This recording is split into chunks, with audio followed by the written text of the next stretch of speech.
Set के हवाले से आज हम जिस ऑप्शन पर डिस्कस करने के लिए जा रहे हैं वो है नंबर 3 पर, और इसे कहते हैं इम्पॉसिबल। अगर आप इम्पॉसिबल को गौर से देखें तो वो खुद कह रहा होता है कि आई एम पॉसिबल,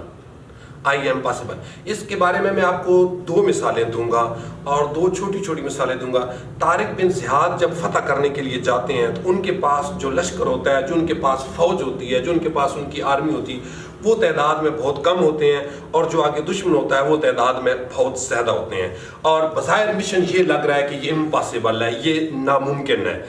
तो जब वो जाते हैं तो तारिक बिन ज़ियाद अपने लश्कर का जब पैशन देखते हैं, जब जुनून देखते हैं, उनकी विल देखते हैं, उनकी स्किल देखते हैं, तो उसमें कुछ लोग ऐसे भी होते हैं जो घबराहट का शिकार होते हैं। तो तारिक बिन ज़ियाद कहते हैं कि सबसे पहले जो घोड़ा दौड़ेगा वो मेरा दौड़ेगा, सबसे पहले जो तलवार चलेगी वो मेरी चलेगी, और सबसे पहले अगर किसी की गर्दन काटेगी मेरी तलवार गर्दन काटेगी, और सबसे पहले अगर कोई जख्म आएगा तो वो मुझे आएगा। उसके बाद वो कहते हैं कि burn the boats, burn the boats, कश्तियाँ जला दो, कश्तियाँ जला दो। और उसके बाद देखते हैं कि उनकी फ़ौज सारी की सारी कश्तियाँ जला देती है और वापसी का सारे रास्ते बंद कर देते हैं, और वो इस इम्पॉसिबल को आई एम पॉसिबल करके दिखा देते हैं। इसकी मैं आपको सादा सी एक और मिसाल देता हूँ कि 1965 की वार में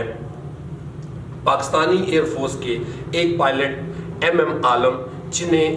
जिनका असल नाम मोहम्मद महमूद आलम है, और 1965 की वार में जब इंडियन एयरफोर्स एक बहुत बड़ा अटैक करती है पाकिस्तान एयरफोर्स पर, तो वो पाकिस्तान की तरफ से जाते हैं और अकेले होते हैं, और खुद ही जाकर 1 मिनट से भी कम वक्त में वो दुश्मन के 5 त्यारे मार गिराते हैं, और एक ऐसा रिकॉर्ड बना देते हैं कि जो रहती दुनिया तक कायम रहेगा। उस वक्त जब कंट्रोल रूम उनसे रब्ता करता है कि MM आलम आपको किसी मदद की ज़रूरत है, तो चूंकि वो जानते होते हैं, वो ये बात समझ चुके होते हैं कि मैं जिस पैशन और जिस जुनून के साथ आया हूँ, मेरा जो मकसद है वो सिर्फ ये है कि हमारे पास दुश्मन के साथ फाइट करने के लिए लड़ाका त्यारे बहुत कम हैं, और मैंने इसी कम त्यारों की मौजूदगी में दुश्मन पर गलबा पाना है, और मैंने इस नामुमकिन को, इस इम्पॉसिबल को पॉसिबल करना है। और वो कारनामा सरंजाम कर दिखाते हैं कि सारी दुनिया हैरान रह जाती है। कहते हैं कि मैं कंट्रोल रूम को जवाब देता हूँ कि MM आलम इज़ हियर, किसी और की जरूरत नहीं है।